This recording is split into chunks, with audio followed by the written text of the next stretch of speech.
The Innovators Network. Welcome to the Killer Innovation Show, the longest continuously produced podcast in history. Each week, Phil McKinney brings you the insights and strategies to amplify your creativity and innovation skills. Here's your host, Phil McKinney. Hello, how are you doing? It is great to be back in Colorado and at 5,000 feet elevation. Why? No humidity. It is hot this summer. We were down in Florida, as you know. We went up to Pennsylvania and then came back across to Colorado.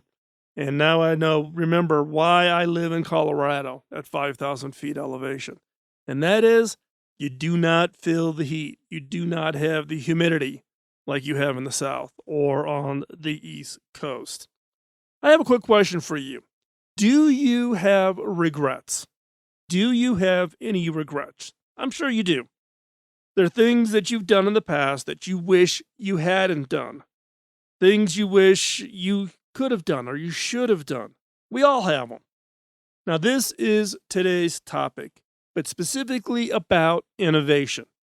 Innovation regrets. Innovation regrets. Things that you've learned, things that you wish you would have done, could have done, should have done, wish you had done, whatever. That's what we're going to talk about in today's show. Now, before we jump in, I have a few favors to ask. One is to like today's show so your friends and co-workers and your network sees that you're listening to the show. Would love and appreciate that. The other is follow us on social media, Facebook, LinkedIn, Instagram. If you want to follow on LinkedIn, just go ahead and give me a connection request, or you can just do a straight follow. But if you want to get connected, just let me know that you are a listener of the show. When you send the request, tell me that you are a listener of the show, and I will accept the connection request. Otherwise, I tend to reject them because I literally get 100, 125 a week. So let me know you're a listener, and I will accept it. And again, share it. Share it on your social media. Share on today's link for today's show. Would greatly appreciate it. So let's go ahead and let's jump into today's episode on innovation regrets. This episode is sponsored by Zoom. With Zoom, you can streamline your communication, collaboration, and creativity all in one place. Zoom is the market-leading platform that provides video meetings, voice, webinars, and chat across desktops, phones, tablets, and conference room systems. To learn more about Zoom and sign up for your free account, visit killerinnovations.com/Zoom.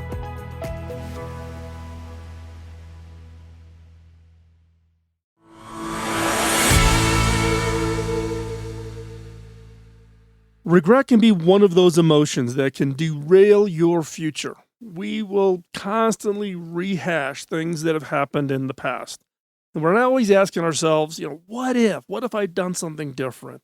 If only I had done something different. Or why didn't I do that? Or why didn't I make that decision at that critical point? And then the worst of them all is, I just wish I had done something, done X, done this thing, rather than not do it. And look, we all have regrets. When it comes to innovation, missed opportunities can lead to dwelling upon regrets. Innovation and being in the innovation game, being an innovator as you will deal and are dealing with regrets even today. Those regrets can be anything from you see someone else launch an idea you had. You wrote it down in a notebook and you got all excited about it, but they launched it. Yours is still in your notebook.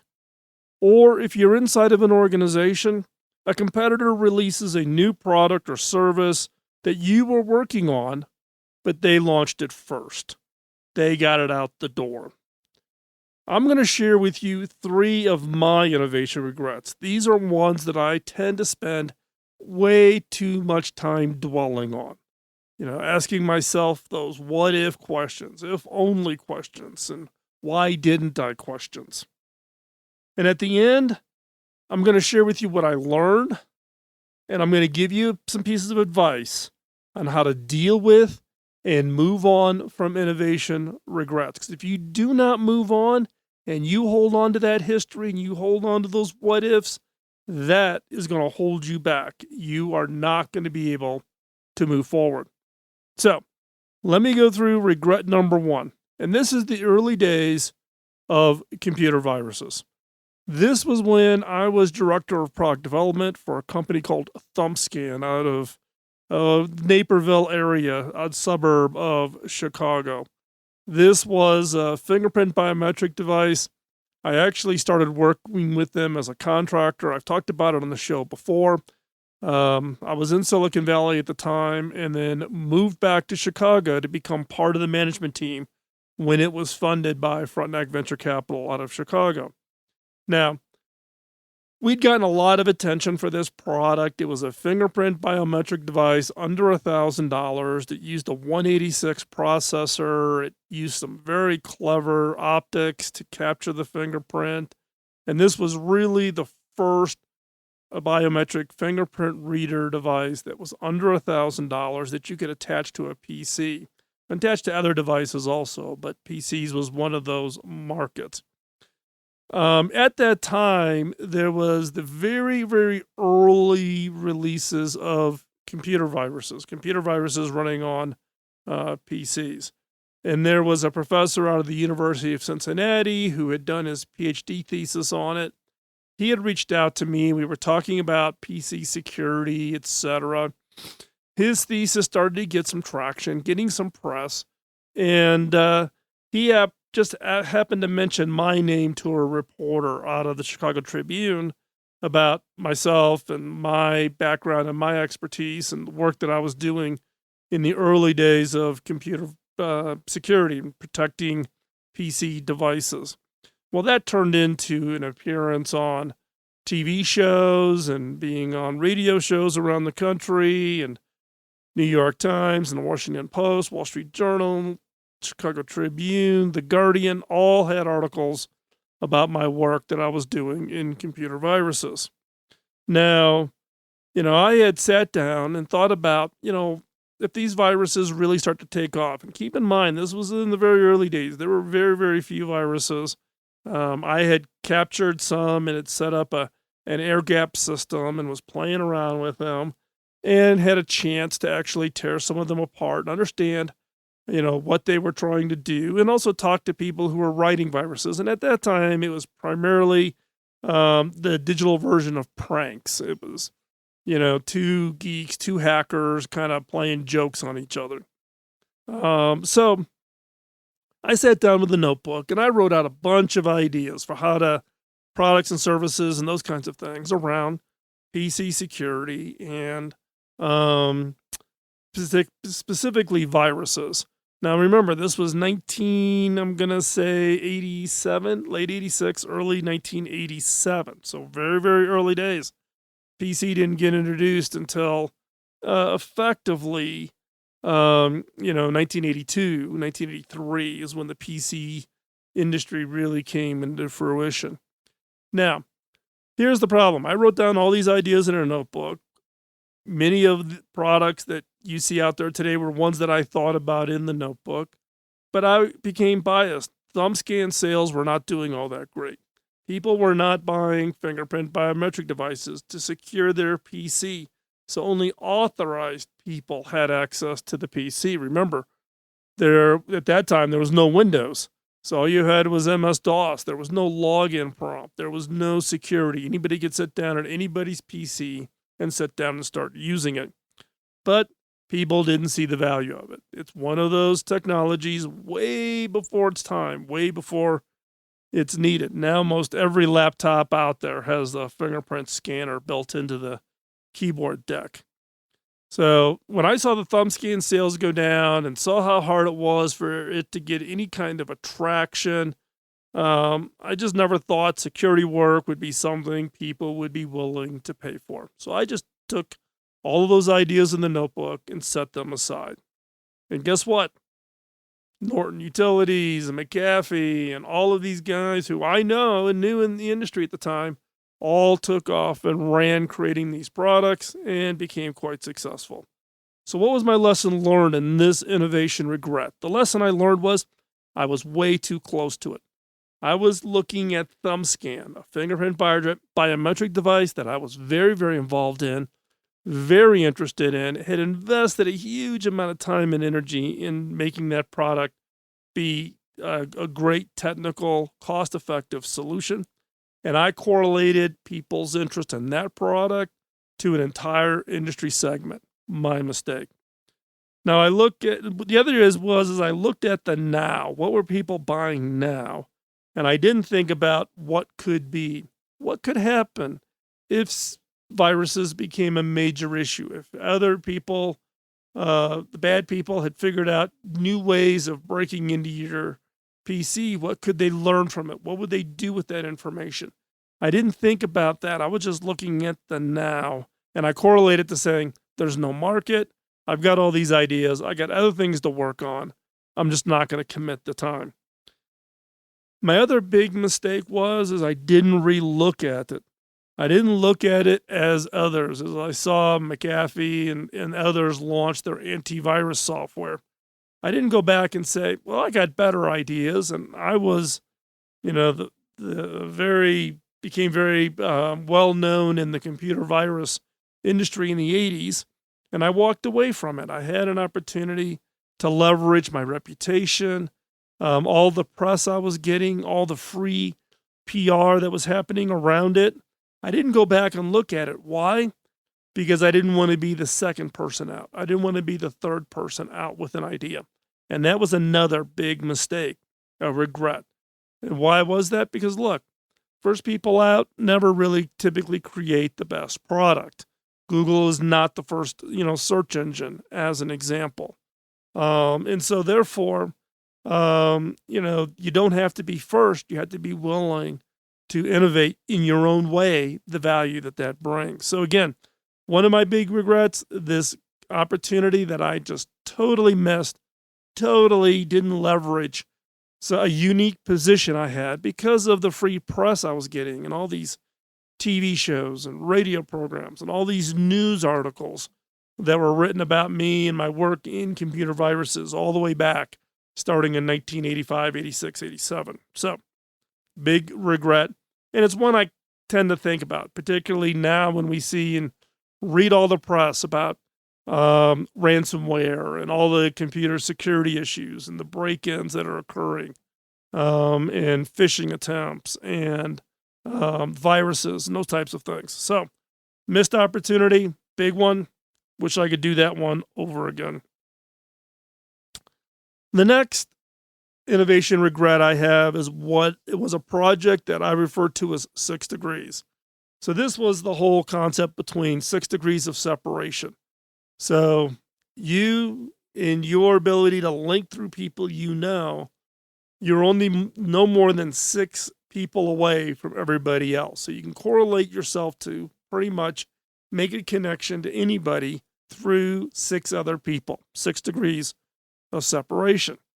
So a bunch of us who had been doing a bunch of startup work and doing consulting work and that, sitting around one day, and we came up with this idea around this project called 6 Degrees. And could we link people through their work experience, their employers, the companies they worked for, so likelihood that they know somebody, and be able to basically create a connected network that you could navigate to get yourself and be introduced to pretty much anybody out there. And this was 2 years before LinkedIn even offered any kind of a product or a service.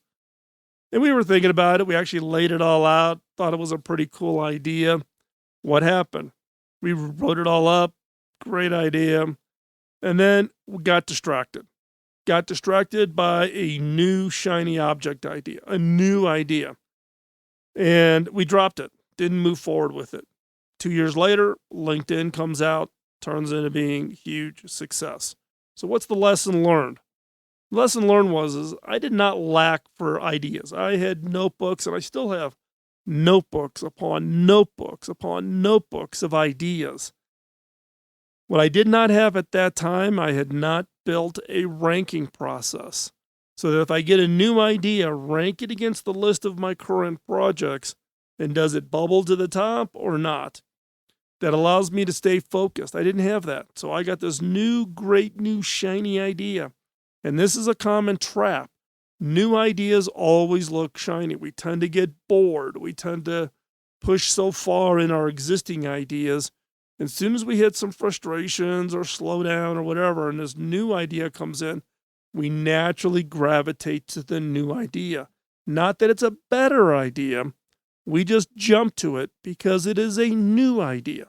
And that is where this got derailed. It got derailed on this idea around, it's a new idea. It's a new shiny. It's exciting. It's got all this opportunity and all this potential. Let's jump on this one instead. And so therefore, the next idea became the most important. That new idea became the number one idea.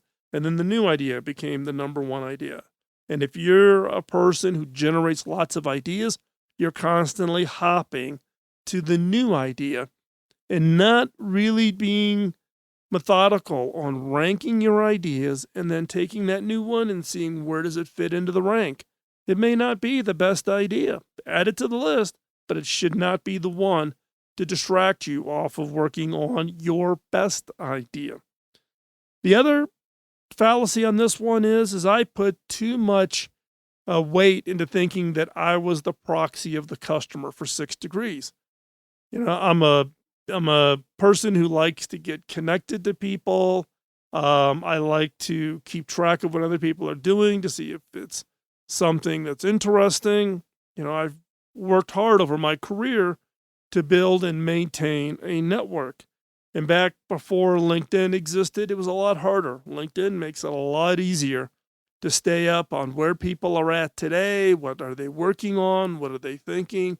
What are they publishing? What are they sharing? But back then I'm thinking, well, I get the connection piece, but some of this information is private. I don't think I would want to share it. If I don't want to share it, then nobody wants to share it. Well, guess what? I was not the proxy for 99% of the people out there. I used myself as the proxy. Big mistake, and missed an opportunity. So again, this project, which I refer to as what's called 6 degrees, had a great opportunity early days to build up the effectively the social network from a business perspective, very equivalent to what today we all use as LinkedIn. Thought of it, wrote it up, got distracted, missed an opportunity. Number 3. The number 3 regret I have is back when I was working at Omnipoint. Now, I was a contractor to Omnipoint. Omnipoint was the first GSM mobile operator in the U.S. I had done a bunch of work in the early, what was called analog or AMPS mobile network, starting in the late 80s and into the early 90s. So Omnipoint was launching in New York with a first of the digital mobile services based on the GSM standard. It was the first in the U.S. Omnipoint, this would have been, late 95 throughout 1996. Now, one of the things that we were doing at Omnipoint was we were trying to break new ground. It was brand new. It was launching in New York City, New Jersey area was where it was launching. And one of the ideas that we came up with was to come up with prepaid mobile. So everything up to that point is you had to qualify, you had to have a good enough credit history, and you were postpaid. You'd use your phone, then you get mailed a bill, and then you pay based on how much you used it. Prepaid is you put money on account, you use your phone until the money goes away, and then your service cuts off until you walk in and pay some more money. So this was the very first prepaid mobile in the world. No other market anywhere in the world had this. The target was for people who didn't have credit. There was a lot of people, particularly, in urban areas that didn't have credit history, or they just relocated to the United States and hadn't established credit. We wanted to bring mobile to more people who needed it. We didn't want credit to be the barrier for this new service. Since no credit required, we really didn't set up an account, right? We don't need your address. We don't need your name. We don't need, you don't have to have a social security number to open up an account. So we set this all up to truly be prepaid. You could walk into any retailer that sold Omnipoint phones. You could throw down, $60 in cash. That $60 would get credited to your account. You could check your balance on your phone. Now remember, this is late 1995 and throughout 1996 is when we were building and launching Omnipoint. It became one of the fastest growing customer segments for Omnipoint because that was an untapped market. That market had no other way to use a mobile phone service. So we got flooded with people using the prepaid service, and it became very popular. It got written about, a bunch of articles on it.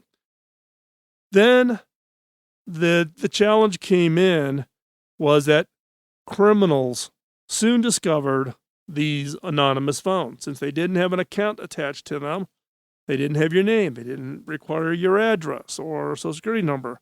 So criminals could go into an Omnipoint store, buy a phone, prepay, throw down $500 in 20s, and walk out and have an active phone and be able to use the phone. Now, this basically became the launching point for today, what we refer to as burner phones. So Omnipoint, very first one, we were the very first ones in the world to offer this capability in prepaid mobile. And today you see it, you hear about it, you see it appear in movies and on TV shows about burner phones. Go in, buy a phone, use it, it's untraceable. The US government, with what we did in Omnipoint, went nuts, went crazy. I had more conversations with FBI officials and certain three-letter agencies, etc. Why?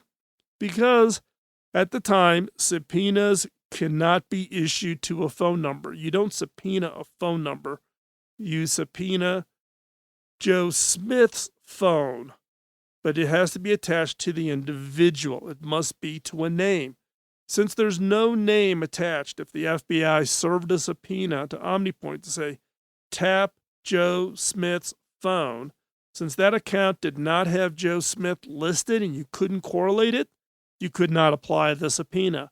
The government effectively could not legally wiretap any prepaid Omnipoint phone. And the government was going nuts about this.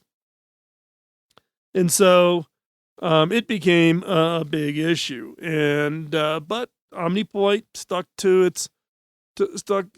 its point on, look, hey, nothing we're doing is illegal, and it serves a population who has no other way to get access to mobile phone services. They don't have a credit history. They may be new to the country.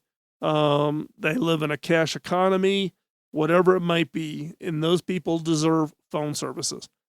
We had a significant unintended consequences.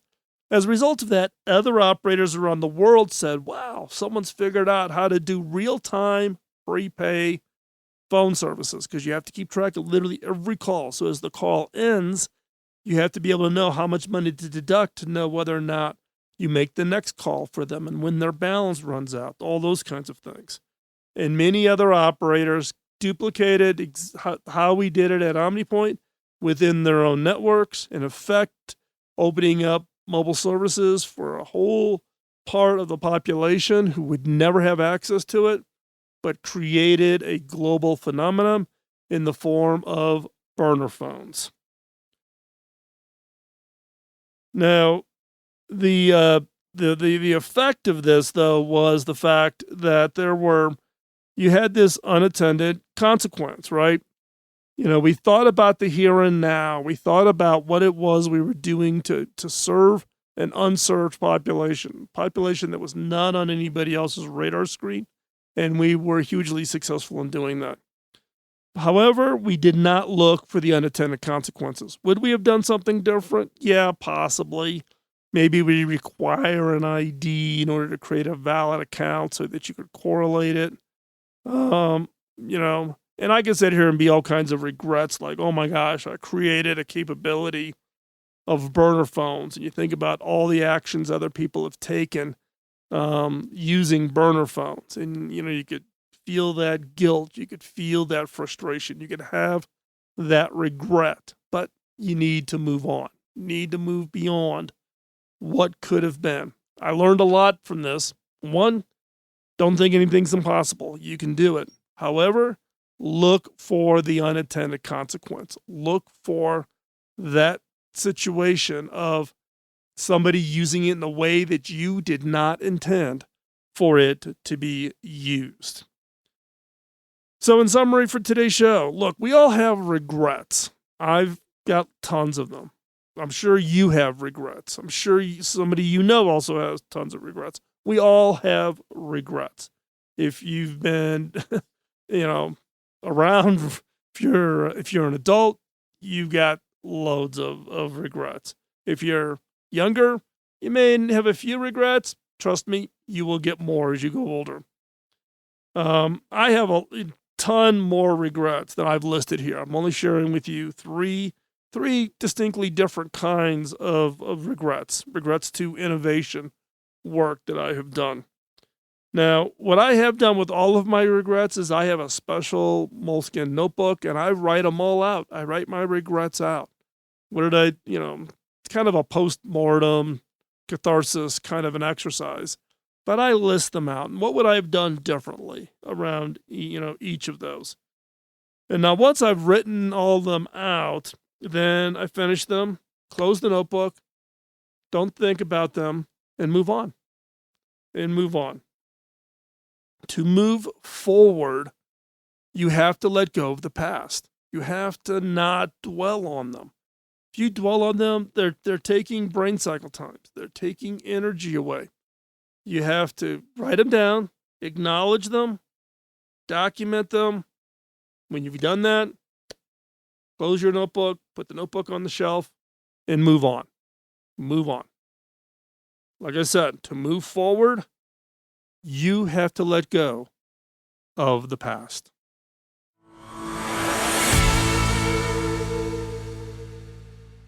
I have a key exercise for you to do this week. Sit down and write out all of your regrets. Write out all of your regrets related to the innovation, efforts, creativity, projects, ideas that you've ever thought about. And read them. Write them all out and then go back and read them. Next, close the notebook and then move on. Now, when you have a new regret, add it to the notebook, add it to the list, but then move on. Do not dwell. Let go and move forward. If you walk away with anything from today's show, and that is, we all have regrets. We can all dwell on them. We can let them burn up our energy. We can let them create doubt in our ability to come up with new ideas or to come up with the right decisions for new ideas. Don't let that be your trap. Write them all out, read them, close the notebook, and then move on. Now, before we close out this week, please visit our sponsors and let them know that you've listened to them and that you appreciate their support. We greatly appreciate our sponsors. Our sponsors are critical to bring together the team that puts together this show. Now, I take no money from this show, but I do need some support, some staff. We've got hosting costs. We've got, equipment that we have, microphones, etc., that have to be procured.